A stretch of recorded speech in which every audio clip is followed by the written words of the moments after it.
What it do? I'm Kyle Rose, and I'm a sophomore at April Central High School. A fun fact about me is I'm allergic to gluten.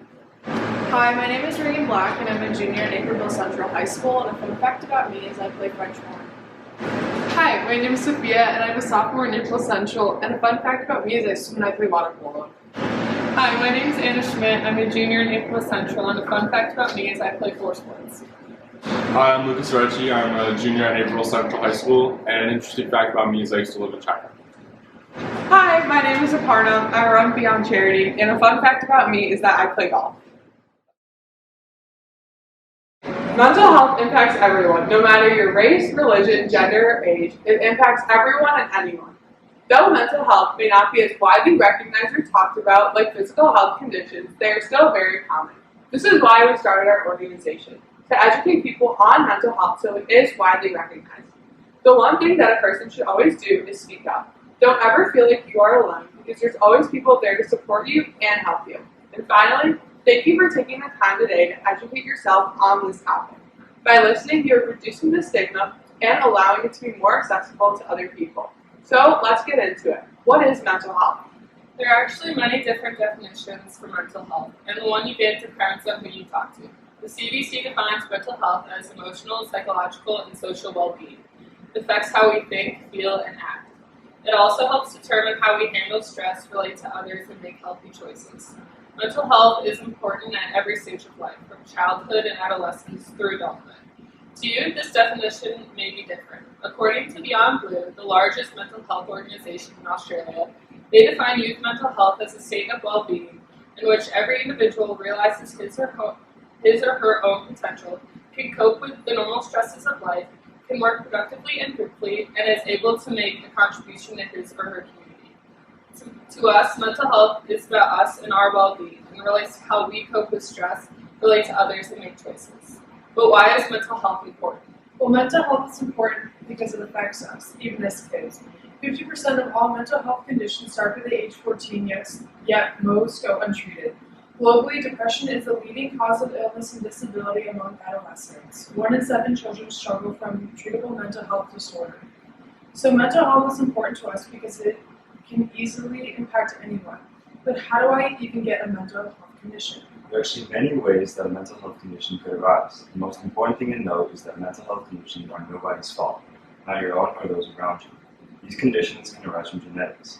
If you have a family member who has a mental health condition, then you are more vulnerable to also have that same condition. This can vary depending on your environment. A stressful life can also cause the development of a mental health condition. Triggering events such as extreme stress that happens repeatedly can also cause the growth of a mental health condition. Though it may not be obvious, we see many triggers every day. These triggers are common things that we see, and for some people, this may mean nothing, and for other people, this can cause them discomfort. These are some of the most common things that we see in our community. A small amount of downtime is the most common. Many people like to keep busy and work hard, but setting aside some time for yourself is very important for your mental health. Heavy workload, lack of organization, poor sleep schedule, and lack of support are all common stressors. If these stressors become too much, then they can start to form a mental health condition. A common mental illness is depression. Depression is a constant feeling of sadness and loss of interest in activities. It affects how you think and feels and can lead to many more problems, both physical and emotional. Common symptoms that are presented across all age groups are feeling of hopelessness, loss of interest in activities, anger, loss of energy, and sleep changes. On a more personal note, depression for me was linked to a specific stage of my life. During this time, sadness was a prevalent mood in my everyday routine, slowly chipping away at everything else going on in my life. In terms of coping strategies, besides professional help, the number one thing was knowing I wasn't alone. Reinstating the idea that I had family and friends who loved me was the mindset that kept me going. Some other common coping strategies are reaching out to other people, getting exercise, and finding ways to engage with activities and other people. Anxiety is also a very common mental illness. Anxiety is a constant sense of worry or nervousness.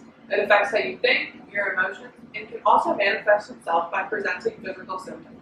The most common symptoms are uncontrollable feelings of worry, increased irritability, and a constant feeling of being on edge. For me, anxiety overtook my life when I came into high school, and it still does.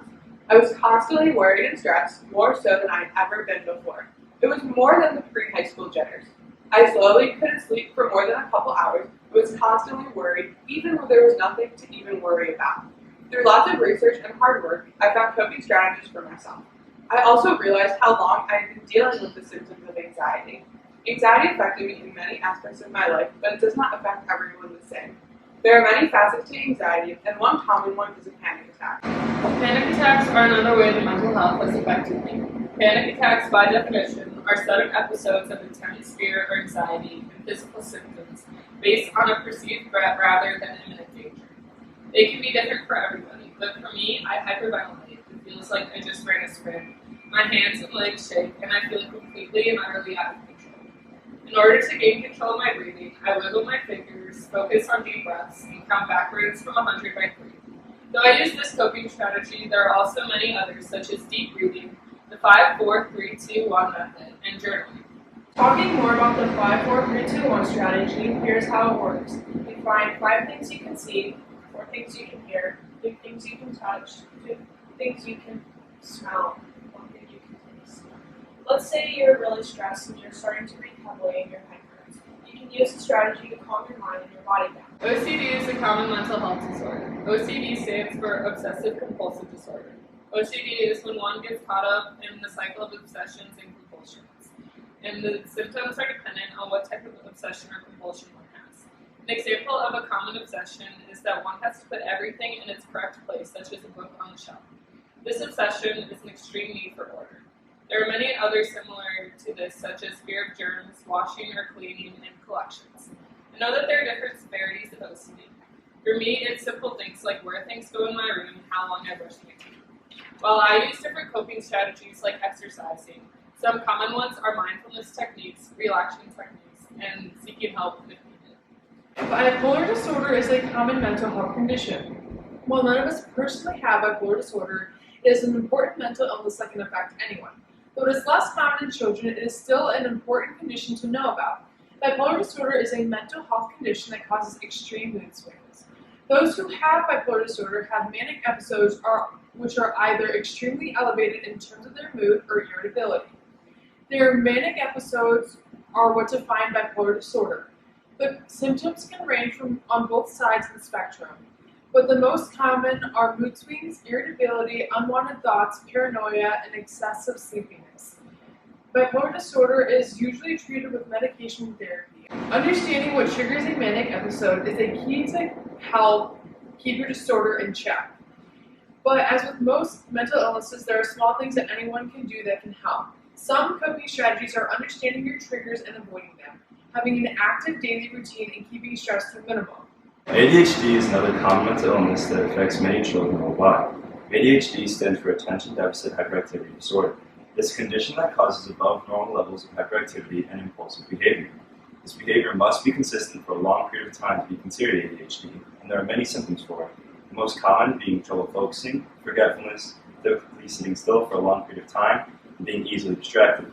One of my close friends has ADHD, and though he was diagnosed at a very early age, he still has a tough time managing it today.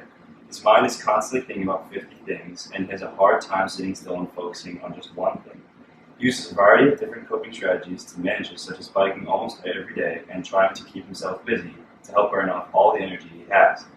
Though he used some different coping strategies, some common ones are to have a regular routine, exercise, stay organized, and seek support if needed. So now that we've talked about the common mental illnesses, how does it help?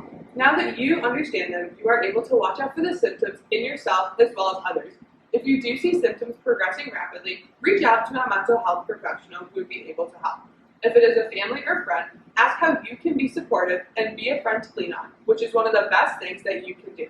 We are not certified counselors or therapists, but we can still have an impact by providing peer support.